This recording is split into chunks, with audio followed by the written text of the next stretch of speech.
বিসমিল্লাহির রহমানির রহিম। দয়াময় পরম দয়ালু আল্লাহর নামে শুরু করছি। আসসালামু আলাইকুম ওয়া রাহমাতুল্লাহ। কেমন আছেন সবাই? সুস্থ আছেন, সুন্দর আছেন, এই শুভকামনায় শুরু করছি আজ।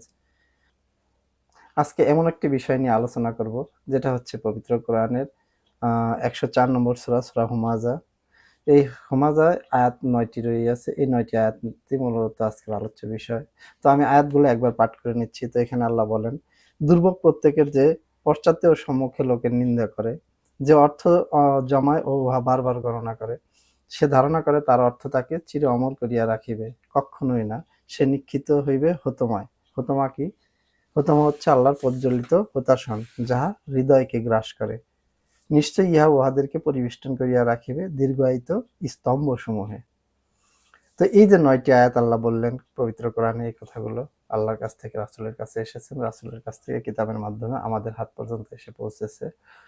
আমরা দেখতে পাচ্ছি এই আয়াতগুলো আজকে পবিত্র কোরআন থেকে। তো এই আয়াতগুলোর আমি আমার উপলব্ধিগুলো আপনাদের কাছে শেয়ার করছি। তো ১ম এ আল্লাহ বললেন, দুর্ভোগ প্রত্যেকে যে সম্মুখে এবং পশ্চাতে লোকের নিন্দা করে। এই যে আয়াতটা আল্লাহ বললেন, দুর্ভোগ তাদের যারা সম্মুখে এবং পশ্চাতে লোকের নিন্দা করে। আজকে দেখেন, প্রত্যেকটা পরিবারের মধ্যে ভাই বোন একে অপরের অনগোচরে কম বেশি নিন্দা করে ফেলছেন, ইচ্ছায় অনিচ্ছায়। হয়তো সে জানেও না যে এটা তার কি দুর্ভোগের কারণ হতে পারে। বন্ধু বান্ধবের মধ্যে নিন্দার প্রচার হচ্ছে অধিকাংশ ফ্যামিলিতে। প্রত্যেকের বলাটা হয়তো অনেকটা ভুল হতেও পারে, আবার নাও পারে। তবে অধিকাংশ জায়গায় দেখতে পারি আমরা যে একে অপরের নিন্দায় লিপ্ত। বন্ধুর মধ্যে বন্ধুর নিন্দা, সমাজে একে অপরের মধ্যে নিন্দা, রাষ্ট্রের মধ্যে নিন্দা, আন্তর্জাতিকভাবে নিন্দা। নিন্দার একটা জোয়ার সবসময় চলছে বহমান। এবং আজকে যারা ইসলাম প্রচার করছি, ইসলাম প্রচার নিয়ে ব্যস্ত আছি, যারা দিনের কাজ করছি, তাদের মধ্যেও দেখা যাচ্ছে এক হুজুর আরেক হুজুরের নিন্দা করছে। প্রকাশ্যেও করছে, অপ্রকাশ্যেও করছে। তো যে জিনিসগুলোকে আল্লাহ বললেন, এগুলো আসলে তাদের দুর্ভোগের কারণ। কি, কি দুর্ভোগ? দুর্ভোগটা হচ্ছে, দেখেন, আপনি যখন একজন আরেকজনের নিন্দা অপরের কাছে করবেন, সম্মুখেই করেন আর পশ্চাতেই করেন। সম্মুখে করলে তো সে জানলই আপনি তার দুর্নাম করছেন। কিন্তু যখনই পশ্চাতে করবেন, তখনই কি হবে?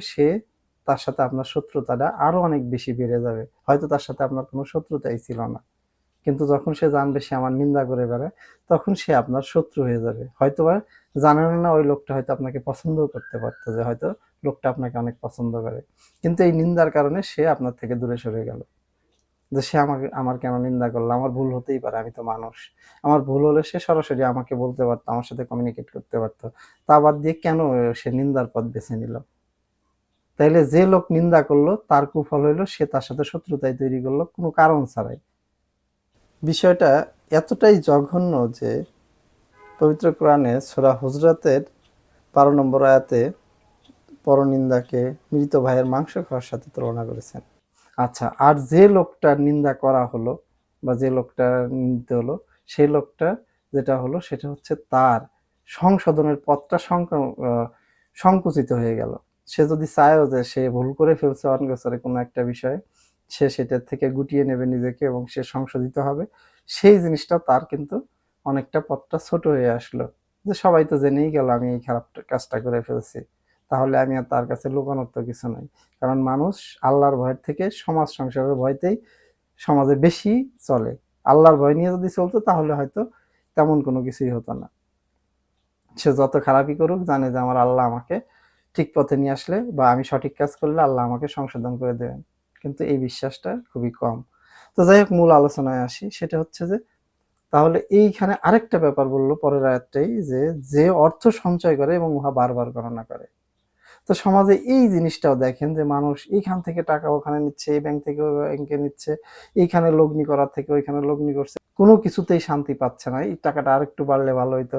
বারবার কাউন্ট করে দেখি কোথাও ভুল হলো কিনা। এই কথাগুলো বলার পেছনে মূল কারণ হচ্ছে যে তারা এই কাউন্টডাউন নিয়ে থাকার কারণে যেটা হচ্ছে সেটা হলো যে তাদের আ দুর্ভোগ তৈরি করতেছে। তারা নিজেরাও জানতেছে না।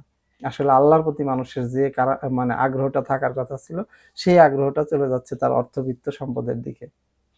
আল্লাহর প্রতি ভালোবাসা যে যতটুকু থাকার দরকার ছিল, সেই আল্লাহর প্রতি ভালোবাসা না থেকে পার্থিব সম্পদের প্রতি তারা আকৃষ্টতা বেড়ে যাচ্ছে। এইটা দ্বারা সেটাই প্রমাণ করছে যে এই যে অর্থ সঞ্চয় করা এবং বারবার গণনা করা। তো এই শ্রেণীর লোকগুলো আল্লাহ বললেন, তাহলে এগুলো যারা করবে তাদের পরিণাম কি? তাদের পরিণাম হচ্ছে তারা নিক্ষিপ্ত হইবে হোতমায়। হোতমা হচ্ছে কি? এমন একটা জাহান্নাম, যে জাহান্নামে কি করে?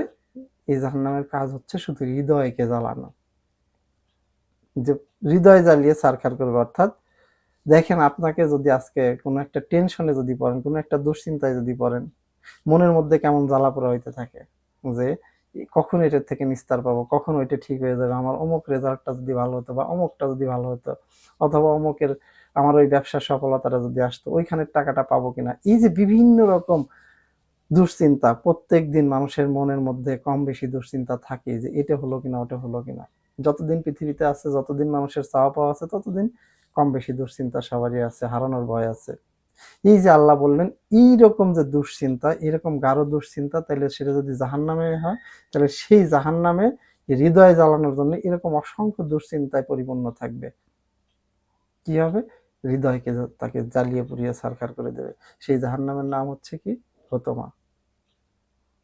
তো আসুন আমরা কি করি? একে অপরের দুর্নাম করা থেকে বিরত থাকি এবং অর্থকে এমনভাবে কাউন্টডাউন না করা শুরু করে দিই যেন মানে স্রষ্টার কথা ভুলে গিয়ে শুধু অর্থের পিছনে লেগে আছি এবং তা বারবার গণনা করছি যে আমার অর্থ যদি আমাকে অমর করে রাখে। সবার চিন্তা এই একটাই যে অর্থ তাকে অমর করে রাখবে, অনেক সম্পদ করলে তার অনেক নাম কাম থাকবে। কিন্তু দেখেন, যে যত সম্পদই রেখে যাক না কেন, তার হয়তো ৩-৪ পুরুষ পরে তার নামটাই ভুলে যাবে অনেকে, যে কে এই সম্পদ করে রেখে গেছিল, কার সম্পদ সে ভোগ করছে, হয়তো সে জানেই না। আপনি চিন্তা করে দেখেন, আপনার দাদার দাদার নাম কি সেটা হয়তো আপনি জানেনই না। হয়তো আপনার দাদার দাদার কোনো প্রপার্টি আপনি এখনো ব্যবহার করছেন, সেটা ভোগ করছেন। তো বন্ধুগণ, আসুন আমরা চেষ্টা করি আল্লাহর দ্বীনের পথে থাকতে, কোরআন নিয়ে চলতে, কোরআন বুঝে চলতে, কোরআনের কথা বলি এবং কোরআন বুঝি এবং নিজে উপলব্ধ করি। এবং এই যে পরিবেষ্টিত যে জাহান্নাম, হৃদয়ে জ্বালানো জাহান্নাম, পরিবেষ্টিত কেন? যাতে এটা থেকে কেউ বেরোতে না পারে। উঁচু স্তম্ভ দিয়ে পরিবেষ্টন করা, যাতে এটা থেকে কেউ বেরোইতে না পারে, সেইভাবে সেই জাহান্নাম তৈরি করা। সেই জাহান্নাম থেকে আমরা মুক্তির পথ খুঁজি এবং আল্লাহর কাছে তওবা করি, যেন আমরা অন্যায় থেকে বের হয়ে যেতে পারি এবং আমাদেরকে যেন আল্লাহ সঠিক জ্ঞান দান করেন, সঠিক বুঝ নিয়ে চলতে পারি। সেই তৌফিক আল্লাহ আমার আপনার সবাইকে দান করুক। আপনারা এই আমার এই আলোচনা থেকে কি বুঝলেন, সেটার সাথে আপনার কোরআনকে মেলান এবং কোরআন থেকে নিজেদের উপলব্ধি আরো ভালোভাবে নিন। তাহলে হয়তো আরো সুস্পষ্ট হবে কোরআনের আয়াতগুলো আপনার কাছে। তো ধন্যবাদ সবাইকে, ভালো থাকবেন। আবারও দেখা হবে অন্য কোনো বিষয়ে। আল্লাহ হাফেজ।